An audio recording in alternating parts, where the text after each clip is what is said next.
Hi, this is Michael Buffer, and welcome to the BoxHard Podcast. Hello, everyone. This is Mikey Garcia. Yo, it's your boy, the odd guy himself, Malik King Scott. Hi, I'm Charlie Edwards. This is Fast Eddie Chambers, and you're listening to the BoxHard Podcast with my main man, Joey Coastman. Hello everybody and welcome to episode 64 of the BoxHard Podcast. I'm your host Joey Coastman. As always, I'm joined by Ayaz Sumra, the infamous Ayaz Sumra. Ayaz, how you doing? I'm good, Joey. How are you? Very good, my friend. Very good. So this is going to be yet another show, yet another episode of the BoxHard Podcast. This one's going to be very, very short, I predict. I don't see it lasting too long. There's a couple of fights to review, unfortunately, where we're in a bit of a dead season for the boxing at the moment, going through sort of January, December times. Especially this weekend, there's no fights at all to preview, so there will be no preview. So part one will consist of the review part, where we're going to go over a few fights that happened in Japan on the weekend just gone, and that's really going to be it for the talking. Then we're going to bring in guest number one. Part two will consist of the news that Ayaz is going to bring us, the great news for this week. So it's been not too much boxing action in terms of fighting, but there has been quite a lot of movement in the news side of stuff, so that is good stuff. So we're going to roll straight into part one. We're going to talk about the reviewing. So we're going to start with a card that happened over in the R-Lake Coliseum in Tokyo, Japan. At top of the bill over there, Naoya Inoue, he actually stopped his opponent Koei Kono in the 6th round via TKO, so Inoue retains his WBO World Super Flyweight title. A really, really good fighter. I was talking about him a little bit last week. I was saying how tremendously talented he is. So definitely look out for Inoue. I think he's going to probably be moving up maybe in the near future. He is already a 2-weight world champion. He's now 12-0, so incredible stuff from him. Also on this bill, Akira Yagashi, he won his fight in the 12th round. He left it late to get the TKO, so he moves to 25 wins. He's got the 5 losses as well. He is the IBF World Light Flyweight Champion, just to clear up any confusion. That's it for the card over in Tokyo. We're now going to talk about a fight that happened over in the USA at the Boom Fitness Center in Cincinnati, Ohio. Top of the bill, Hank Lundy. He got the job done over his man in the 12th round. It was a unanimous decision win in his favour. So he picked up the vacant, well, it's now not vacant, but he picked up the UBF World Lightweight title. So not a widely recognised world title, but it's the Universal Boxing Federation world title. So nonetheless, a piece of silverware there for the mantelpiece for Hank Lundy. So he's now 27 wins and 6 losses with the 1 draw. Friend of the show, Hank Lundy, so good stuff for him. That's it for the USA. We're now going to go over to Tokyo once again, this one over in the Ota City General Gymnasium. Top of the bill over here, Jezreel Corrales, 20-1 going into his fight. He won a very, very close split decision. So a split decision win for him, and he retained successfully his WBA World Super Featherweight title. So 12 rounds that fight went the full distance, but a good win there for Corrales. His opponent, who, to be completely honest, I thought was a little bit overlooked by some of the hardcore boxing fans. He was a good fighter, Uchiyama. So good win there for Corrales nonetheless. And also on this bill, there was a draw, which we're never happy to hear about draws unless it's been a real, great, like a type of Derek Chisora, Dillian White fight. Unfortunately, I didn't actually see the fight, but Ryoichi Taguchi, he drew in the 12th round. It was a split draw with Carlos Canizales. Canizales was 16-0 and Taguchi was 25-2 with 1 draw. So Taguchi remains the WBA World Light Flyweight Champion.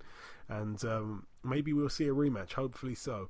But that's really it for that bill over in Tokyo. We're now going to leave Tokyo. We're going to go over to another part of Japan. It was really buzzing in Japan last weekend. A fight to mention on this bill, Kosi Tanaka. He was 7-0 going into this fight, fighting for his world title. Just 7-0 going into this fight. He actually picked up a TKO in round 5. The title was vacant, but he beat Moises Fuentes, who had a record of 24-2 with 1 draw. And Tanaka is now the new WBO World Light Flyweight Champion. So it's really buzzing the boxing over in Japan, which is cracking stuff for Asian boxing. Also over in Japan, the final bill to mention of the review part of the show, this one shocked me. This one happened over in Kyoto, Japan. Top of the bill over here, Yukinori Oguni, 18-1 with 1 draw. He was going in there against a 22-0 knockout merchant, Jonathan Guzman. 22-0 with 22 knockouts. I was raving about him. I was even saying that he's got a bit of a claim to be in the pound-for-pound rankings, hopefully, in the near future. But Jonathan Guzman, it was a shock loss. He lost unanimously over 12 rounds, so he was dethroned of his IBF World Super-bantamweight title. So Yukinori Oguni now the man to beat him, so the new IBF World Super Bantamweight Champion. So that's, another division that's hotting up the Super Bantamweight division. Hopefully we see some good fights over there. I'd definitely like to see Yukinori Oguni in there with someone like Keith Galahad. I definitely think that's a tremendous fight that should be pretty easy to make, but will it happen over in the UK is a different story. Also on that bill for the WBA World Flyweight title, that one was being contested, and this one was on the same bill, as I say. Kazuto Ioka, 20-1 going into his fight. He actually picked up the win here, a TKO win in round 7. He beat his opponent Kensa, who I haven't actually heard much of. That's Yutana Kensa. He was 15-0, but Ioka got the job done here. So the WBA World Flyweight Champion Ioka, he still remains the champion, and that really is it for the reviewing. That is it. I've tried to whiz through it as quick as I could. I know that these Japanese fighters in these flyweight divisions and all this stuff, I know that it gets a bit confusing, so I tried to get through it as quick as I could. I tried to avoid any confusion. I hope that I've done that for you. That's really it for the review part of the show. The last thing I've got to do before we end part 1, of course, is to welcome our first guest. Ladies and gentlemen, please welcome the former world heavyweight title challenger, Mr. Artur Szpilka. Artur, welcome to the show. Hey, welcome everybody. Hey. First I say my English no good, everybody I hope so understand me, and I think so is good. Yeah, and everybody hear me loud and clear. Yeah, everyone can hear you, don't worry about that. But we will be able to understand you. Your English is a lot better than you think it is, believe me. So Artur, you're supposed to be fighting on the Deontay Wilder undercard on February 25th. Now, firstly, of course, you fought Wilder yourself last year in 2016, and in my opinion, if I'm being honest, I thought you was winning that fight until he landed that knockout punch. A lot of people say that Deontay Wilder's not as good as his record makes him look. How good is Deontay Wilder? Yeah, you have good question. We don't know how is he good. We don't know. We will be know it when he will be fight with somebody big guy like a Fury, like a Joshua, like a Klitschko. You understand me? Now he know. I think so. He was a good fighter, like a very hungry. Maybe me. Sorry, I was hungry. I was really win. But I told you something. I told you everybody. Everybody see this fight, and everybody will see what happened. He knocked me out, but this was lucky. Because I break my hand, I must open.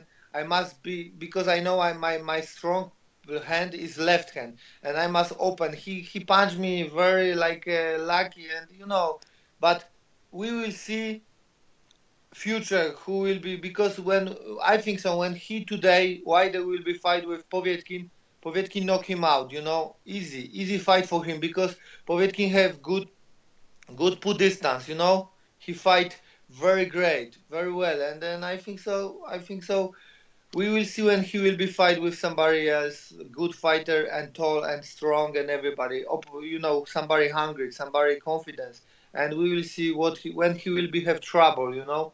Now we don't know nothing. He fight for nobody. He have five defense. What is English? No. No real strong tests. No. Five defense, but no one pretendant. You know what is English? Right. Okay. All voluntaries. Yeah, exactly. He can fight with 15 people's WBC, and he this is crazy. This is for me very crazy. Mhm. Yeah, no, he's very crazy. You're right. I can't wait till he. Hey, fights. I told you something. Something about Wilder. When you watch Wilder, you think so he's easy, because before I do this, I think this. When I fight with him, before while watching fight, I say, easy. I go one punch, and because he opened the same, yeah. But when you go to ring and you won't find him, this is hard because he have long arms, he have no comfortable style, and he have pretty good punch, but no strong like everybody think. I know this is funny because he knocked me out, and I say he knocked strong punch, but before when he knocked me out, he punched me a lot, and I say, Mike Molo, I fight Mike Molo 2 times, and he was the best when I fight like a strong punch, he was the best punch ever when I fight somebody. When he punched me, wherever went, chin, head, or arms, body, I feel 1 week ago, Yeah. Wilder is, we will see, I told you, but I give you 100% when you watch him, you think so he is easy. When you go fight with him and you won't find like a good punch chin, good punch body, this is hard. He is no comfortable style, and he is pretty fast, He's fast. He have good jab, left jab. Yeah, no, he does. And as you said, you broke your hand in that fight. That was in the 5th round, is that right? Yeah, well, actually, you can ask my coach, Ronnie Shields.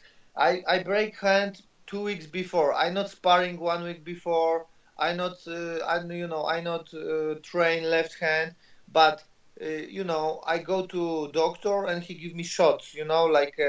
Something like no pain. But when you not pain all hand, this place what he give me shot. When you strong punch and everything, you feel more, and in 5 round I break very hard. And after this fight, I was surgery and 2 surgery, and after surgery, doctor give me 6 months cost. This is a lot time. Yeah. Okay, all right. We'll leave that Deontay Wilder fight there. So I'm happy because you're going to be in a big fight again. If you do end up fighting Breazeale, it's on a big stage, on obviously a world title fight undercard, and you deserve another big fight. So I'm happy that you've got it. Now, obviously, if you do take on Breazeale, his last fight he got knocked out in round 7 by Anthony Joshua. So you're both coming off of losses to heavyweight world champions. Did you watch Breazeale's fight with Joshua? What did you think of that fight if you saw it? Hey man, of course I watch. I watch everything. I love boxing. This is not like when I fight I hard. No, I watching everything. I watch amateur boxing. I watch heavyweight boxing. I watch everything. I watch all boxing because I love this. And Breazeale was pretty good. Very important. I love fighters who not scared. I must be honest. He not scared Joshua. You see, but he was very. He fight, but he was confident, but he scared go to him really hard, go White one time, Dillian White. I think so, but was pretty good. But Joshua now is I think so, maybe 3, maybe 2, the best fighter of the world heavyweight. I think so. Yeah. We'll see. He fight good. Joshua fight good. Joshua punch him right hand, and after this, he every time go to back. And now have idea what he must do when it's hard. I think so, but this is my opinion. Yeah. Yeah, because he didn't look very good in that fight, Breazeale.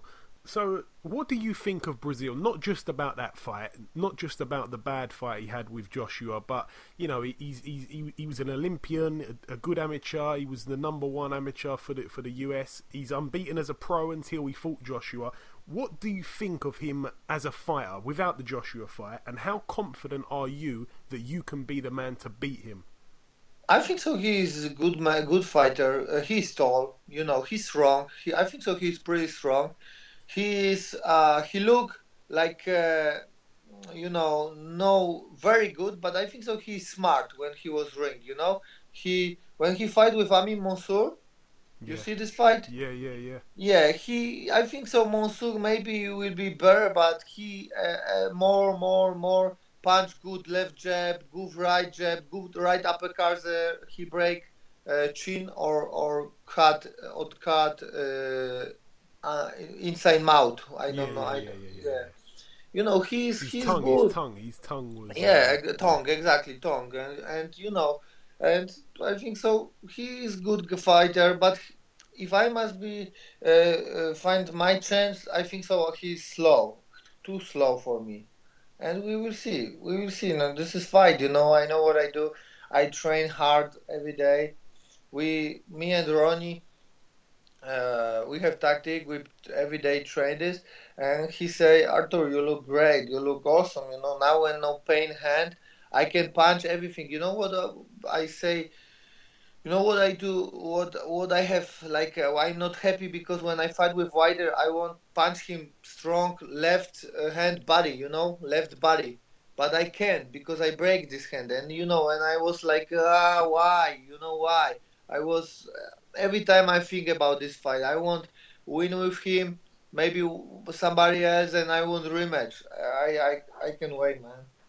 Yeah, no, I can't wait either. It was a good fight. As I say, I thought you were winning that fight. Now, I've got to ask you this. Obviously, top of the bill on February 25th is Deontay Wilder. As I said, you fought him last year. He's fighting another Polish fighter. He's fighting, I'm probably going to say his name with the wrong pronunciation, but Andrzej Wawrzyk. Was it a good pronunciation or not? Andrzej Wawrzyk, listen to me. I don't want to talk about this fight very, very well because this is my friend, you know. This is my big friend. I was going to ask you if he's your friend. Yeah. So this is my big friend. This is my, you know, this is my great. You know, we are big friends, and I think so. If I must be honest, very important will be what he will be have head inside. You know, mentally. This will be important because I told you something. When I fight with Wilder, before fight. He watched me like, you know, he looked me, he like an actor, he won't scare me. I was funny because why he fucking looked me like that, you know? I smiled and we was together and he looked me, he tried face like, I don't know, for example, Madonna, I don't know, I told you, it was funny. And I know because I'm Warriors, I was a lot fight hooligans, you know, before. And I know he actor. He no confidence like I fight with Jennings before, you know. I know Jennings is he was really want me, you know. Wilder no was big confidence, and I think so. The best important will be mentally Andrew, you know, Andrew, because Andrew is good fighter, but no every time he is confidence, you know. Yeah, well, he's coming off of a win over Sosnowski, didn't he? Yes, but you know, Sosnowski, this is the same, my friend, but he's old now, you know. Mm-hmm. He's old. He's, you know, he have trouble head, you know. When he punch him, he very, what is English? He not stay good. He have trouble, you know. Mm-hmm. Yeah, no, he actually lives about 10 minutes away from my house. It's funny. I don't even understand why he lives here, but who Sosnowski? Yeah. I don't know. If you will be see him, told him hello. Szpilka, say hello, okay? I will do. Now, finally, the last two questions I've got for you now, Artur, is there's a big fight being made. Well, it's been made already, coming up this year. A fight that I've been really happy about that it's been made. Anthony Joshua against Wladimir Klitschko. Obviously, both guys, as you said, Wilder and Joshua, both good fighters, but we need to see them in there with a serious, big, strong guy. Now it's happening with Anthony Joshua. He's fighting Wladimir Klitschko. How do you see this fight playing out? Who's going to win? Man, this is very interesting question because because I can wait this fight. This is one fight what I really wait. I think about I go maybe there because I fight here January, February. I back home March and maybe I go. I want very well. I want very. This is for me. This will be the best question. How he's good, Joshua? No Klitschko because we know how is Klitschko. We know, and everybody think. I think so because I read comments. I read a lot. What is people who to się zna na boksie? Blogs, and everybody think Joshua winner. I'm not sure he winner. I think so. A lot better is Klitschko, but he is now older. Every day he is older. We don't know what will be later. But I told you something. Klitschko have strong punch. Klitschko is tall. And Klitschko have good left jab. Listen to me. Everybody, and experience, of course, yeah? But listen. Everybody who fight with Joshua, nobody try left good jab. Nobody. Everybody before scare him. You understand? Everybody. You know this, sure. Mm-hmm. He was easy work. Easy money. And I think so this will be, if I must be honest, for me, win Klitschko.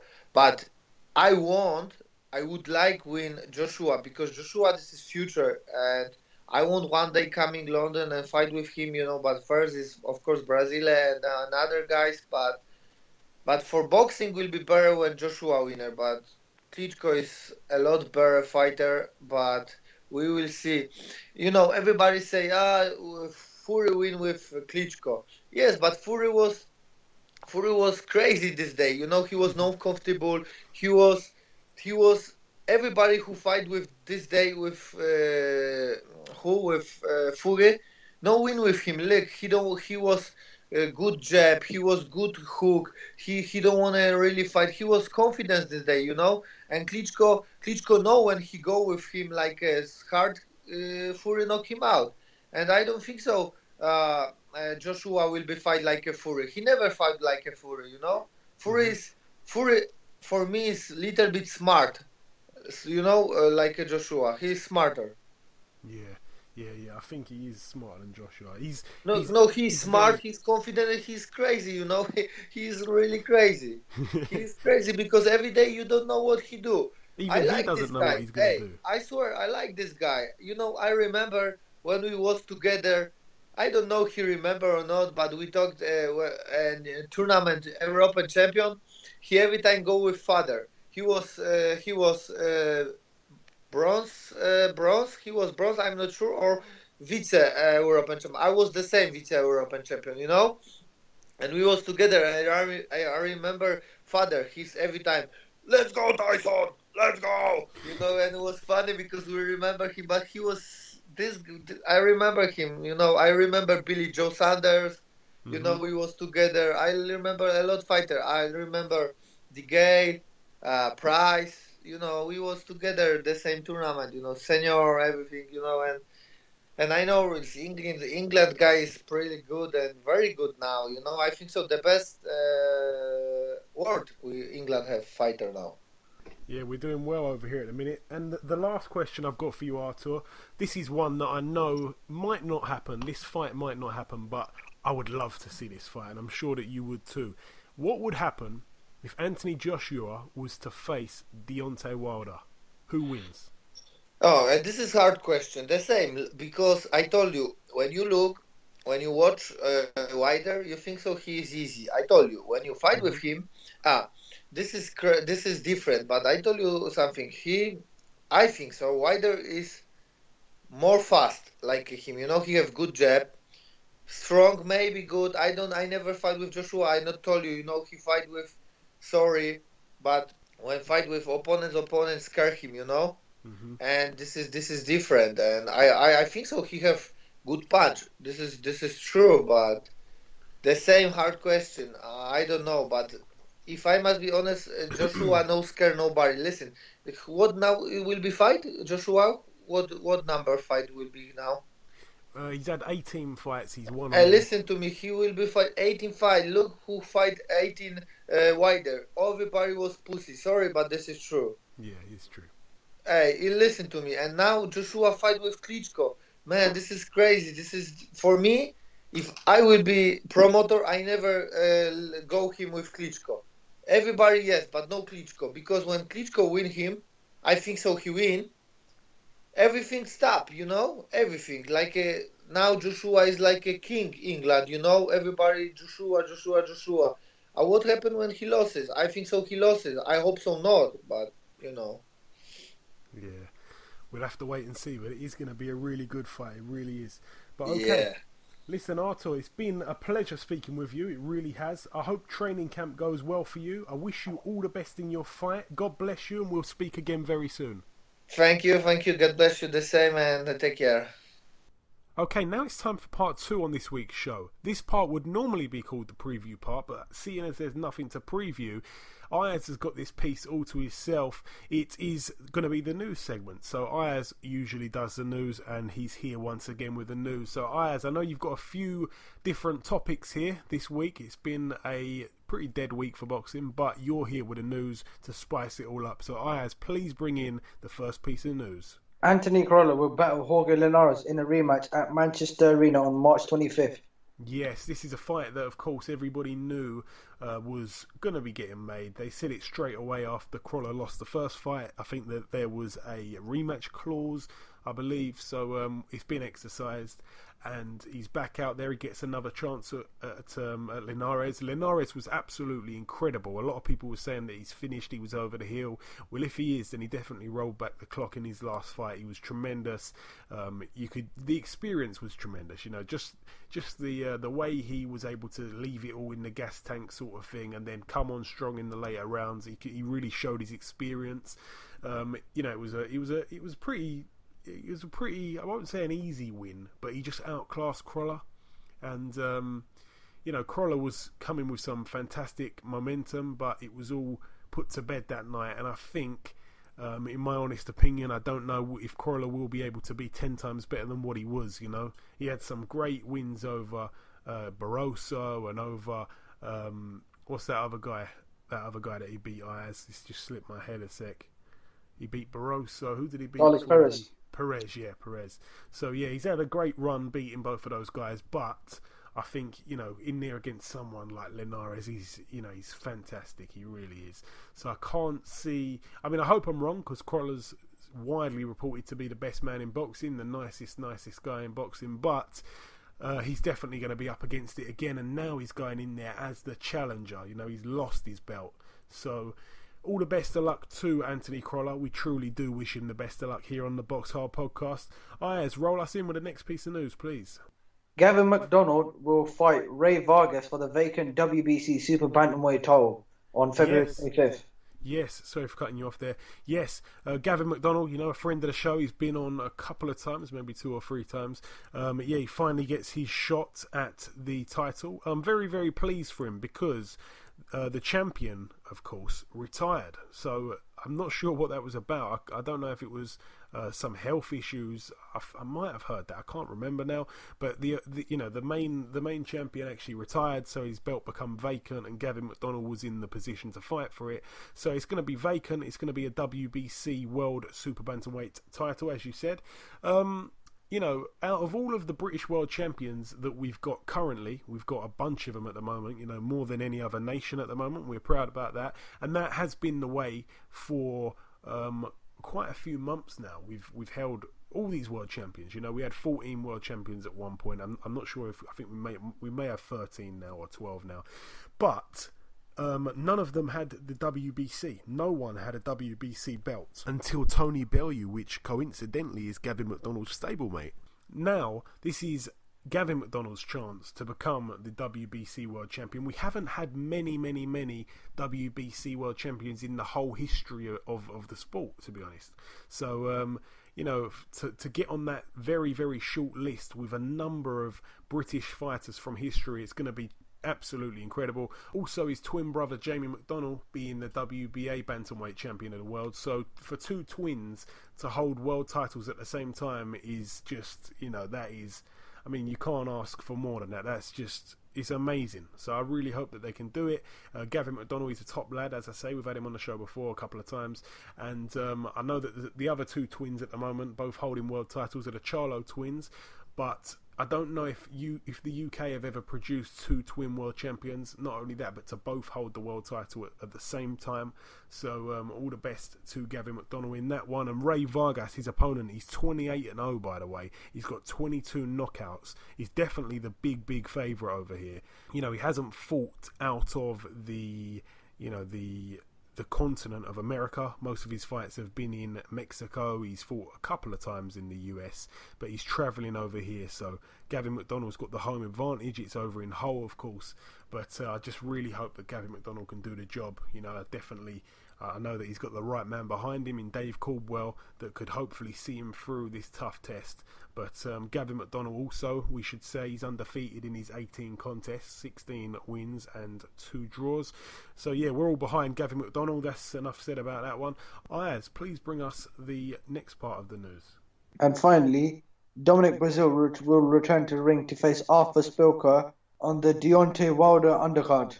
Yeah, great fight. I'm really happy about Artur Szpilka being put on the big stage once again in his career.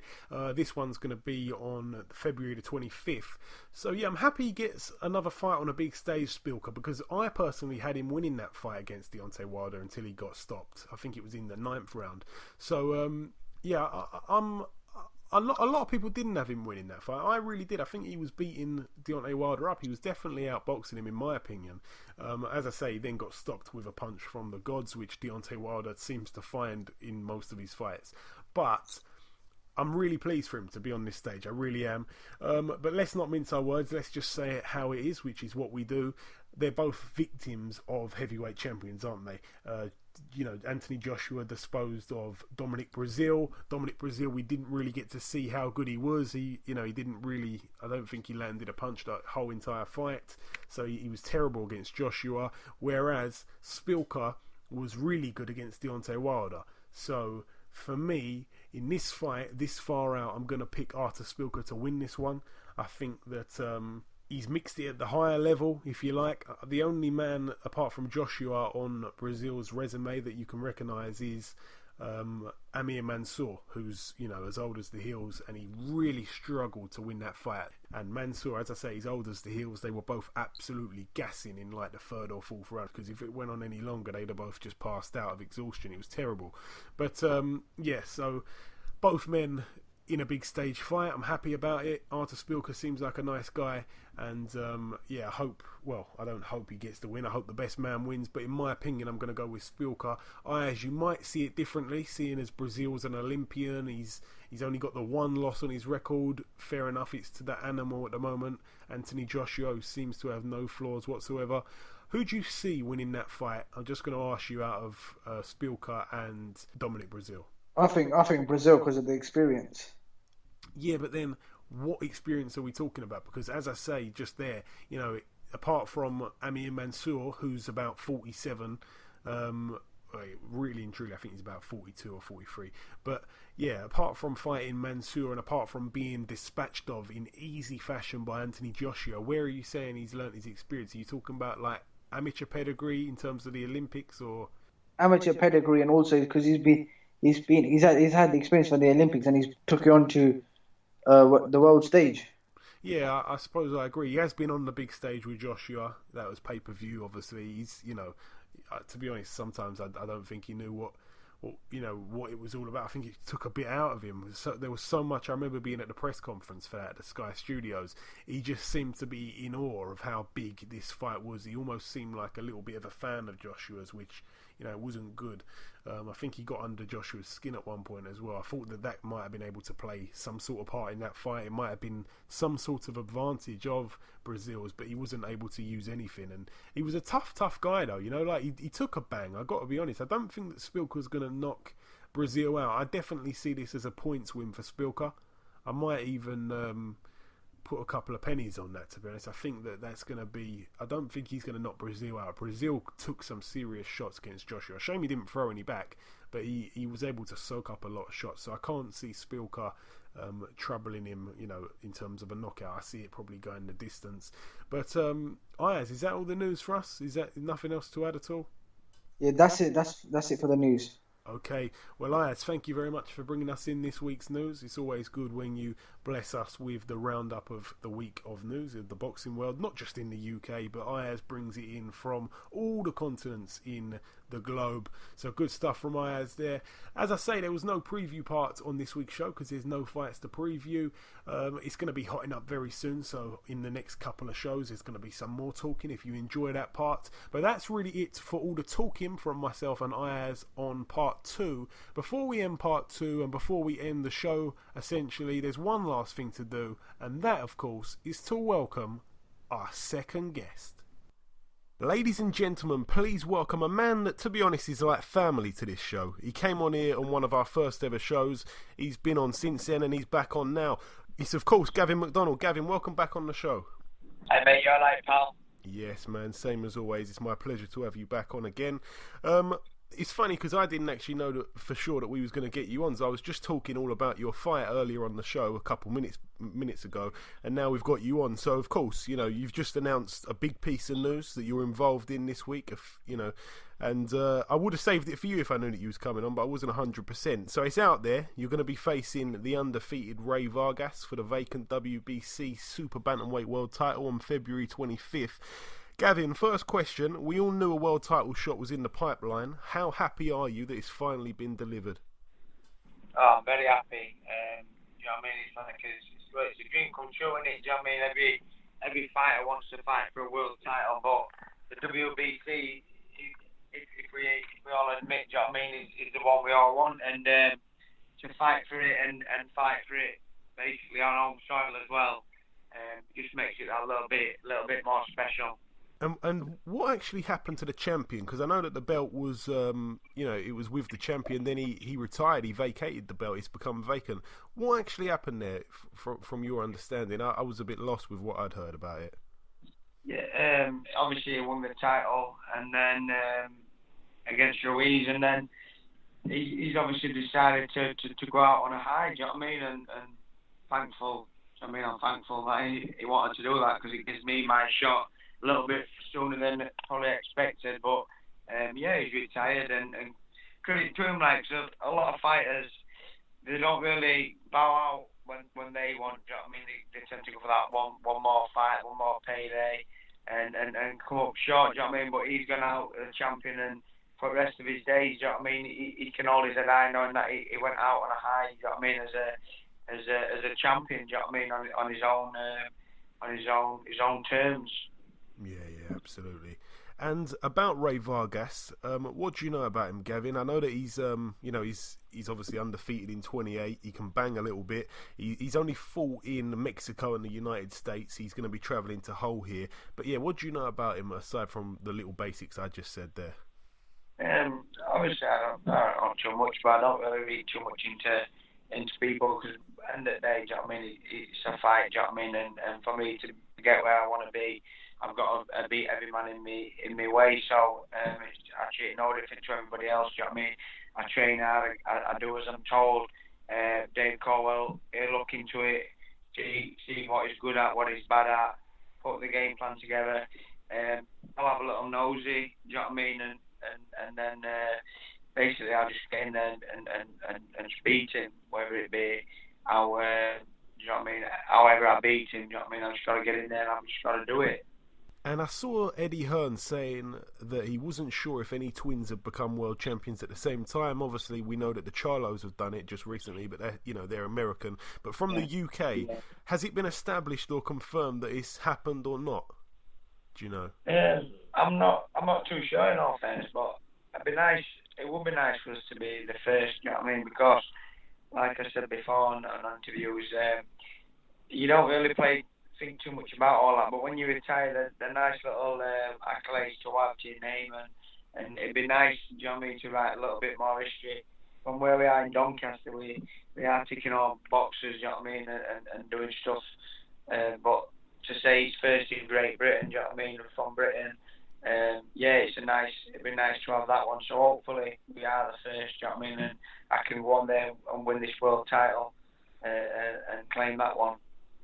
Yeah, absolutely. I hope you guys are the first as well.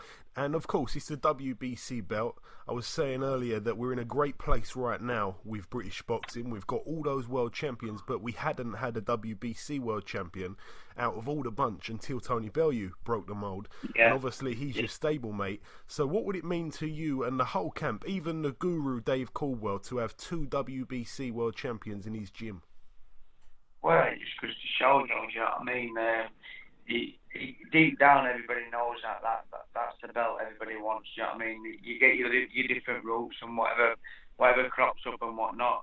You go down that route or certain fighters to avoid or whatever. But everybody first choice would be the WBC, and I mean, for me to go out there and win this one, you know what I mean? It'd be a dream come true, and it just puts me on a level playing field alongside my brother, do you know what I mean, who is a couple of time world champion, and he's been leading way, but he pulls it back for me, and then be alongside Tony, Jim, do you know what I mean, as a main man. So I'm just looking forward to it, and especially then there'll be 3 out of 4 world champions in Jim, just goes to show how well Dave's doing with us all. Yeah, very, very underrated trainer. And you know what? I was looking at the BoxRec rankings. Now, I know that they can be a bit questionable sometimes, but a bit of a business question I wanted to ask you. I looked at the entire top 50 fighters ranked in the super bantamweight division, and I was stunned at the lack of names, not only from Britain, but in the whole of Europe. You probably wouldn't believe what I'm going to say. There's only 2 guys in the whole of Europe in the top 50, and those guys is yourself and Gamal Yafai. So so does that suggest, because obviously moving forward, I know that obviously we're not going to be overlooking this fight, it's a huge task for you, but from a business point of view, where these guys are all like Americans and Japanese guys and stuff like that, does that kind of make you feel like you would want to move up if you was to win this, because the names aren't known to the average fan? It's a bit of a business question. I know that, again, we're not going to look too far forward, but is it a bit frustrating? Because if you was to win it and then you defend against someone who, you know, the hardcores know, but the casual boxing fan wouldn't know. No, I mean, obviously, I just focused on winning this one fight. I didn't even thought about no first defence or anything, do you know what I mean? But travelling and fighting Americans, that's what I want to do. So, do you know what I mean? That's the box I want to tick. So, I mean, well, we'll cross that bridge when we get to it, do you know what I mean? First and foremost, I've got to beat Rey Vargas, do you know what I mean? Who's quality fighting himself. So, no, I've not really thought too much about anything else other than this fight. So, I can't really. I haven't really looked into it, so can't really give an answer on that one, no. No, that's all right anyway. But it's yeah. But no, your brother's brilliant when he travels as well. So yeah, no, that'd be wicked. Yeah. And that's what true champions do: go over the world and defend their titles. Oh, yeah. Now, I'm sure that as well, if you was to win this belt, this will fuel your banter when you exchange it with your brother. We all know that the WBC is the most prestigious belt. Yeah, that's it. That's me. It pulls me back into game again. I mean, he's got all these other belts and all these. He's been round, done it, been there, done it. But obviously, this is the belt, and it just puts me on level playing field when it comes to banter, a little bit of banter and arguments and whatnot. Do you know what I mean? It gives me my little bit of pulse, so a little bit more motivation there. Yeah, you've got to use every little bit, and there's little bits and bobs I take from all that and banter and whatnot. I don't want to achieve more than my brother. Do you know what I mean? It's what I want to do. Nobody wants to be number 2. in anything. Do you know what I mean? So, let alone my own family, I want to be number one. So, and so does he. So it really, I think we're both raising our game. Me winning this, and then him obviously, then he's gonna have to raise his game. So then it'll give him something to work with, as in motivation and whatnot. So he's gonna have to raise his game, and then you'll start seeing the twin brothers. You know what I mean? Who then be announced on the scene. Yeah, absolutely. And the last couple of questions now, Gavin. Any news when Jamie's back out? I know that, you know, in his last fight, it was a bit of a close one over in Monaco. Yeah. I've not really seen him last couple of weeks. He's been away, chilling out with his family and getting a bit of sun and whatnot. But I'm sure Dave's got an idea, but obviously I've not spoke to him or he's not let slip on out, do you know what I mean? So, I mean, I could be back in gym, I would have thought, next week or when he's back off his holiday in a week's time. So he'll be back. He'll be giving and finishing camp and yeah, looking forward to his fight. I would have thought, you'd think April time sometime, wouldn't you? I know he would like to be out sooner the better, do you know what I mean? But obviously he needs time to get in good shape. So I would have thought no sooner than April. So yeah, I'm not sure of the fights, what they're talking about, but there's plenty of names get thrown around when it comes to our kid, do you know what I mean? Because he's the main man in the division, do you know what I mean? So everybody wants to fight him, so hopefully he can nail a decent and a big fight. Yeah, and yeah, hopefully he ends up getting on that Joshua bill, to be honest. That's obviously nice, April. Yeah. I want to ask you about that fight, actually, Gavin, because I know that you know your boxing even outside of your weight division. How do you see that one playing out, Joshua against Klitschko? I think Joshua is a man at the minute, do you know what I mean? I think he beats him, but I think Klitschko is going to raise his game, but I don't know whether he might. With his being his age and whatnot, I mean, and Joshua's like a young man who's on a mission. But I think Klitschko, obviously, he's had that little bit of kick up backside, so we don't know, do you know what I mean? And he's got the experience, but I just think Joshua's too young, too powerful. So I can just see him beating him, do you know what I mean? He might even stop him mid to late fight, do you know what I mean? It only takes one, do you know what I mean?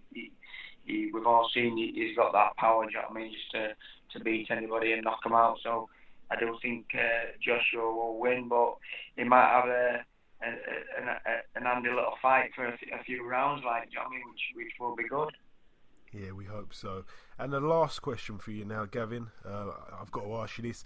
Obviously, you know, I know that he's your stable mate, but if you can try to, you know, remain as unbiased as possible. Tony Bellew against David Haye. You know, it doesn't take an expert to say that Bellew is up against it in most people's eyes. He's up against it in most people's eyes, but not in mine, do you know what I mean?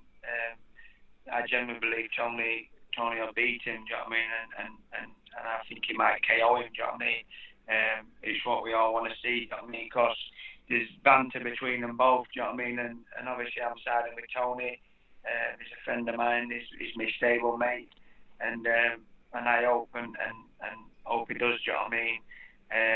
I can't see the fight either way going the distance, do you know what I mean? But I think I hope Tony can KO him. Okay, fair enough. All right, we'll leave that there. But listen, Gavin, you already know, it's my pleasure as always. It's always great talking to you. Thanks for giving us a bit of your time. Best of luck for your fight, and we'll catch up sometime after. Appreciate that, mate. Anytime, yeah. Okay, now it's time to conclude episode 64 of the BoxHard Podcast. I'd like to thank our two guests. We're famous for throwing together two completely random names together in our shows, and we've done it here once again. Thank you to Artur Szpilka. Thank you to one of our all-time favourite guests, Gavin McDonnell. Thank you to all of the listeners that make this show as special as it is. Without you, we'd be nothing.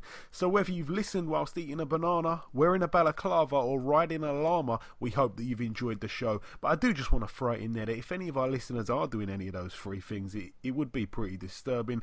But imagine if someone actually did send in a picture of them on the back of a llama holding a handful of fruit whilst wearing a balaclava. That would be hilarious. But this is a boxing podcast. What on earth is going on? But that's it. I've said enough. So from myself and Ayaz, enjoy your weekends, and we'll see you next week.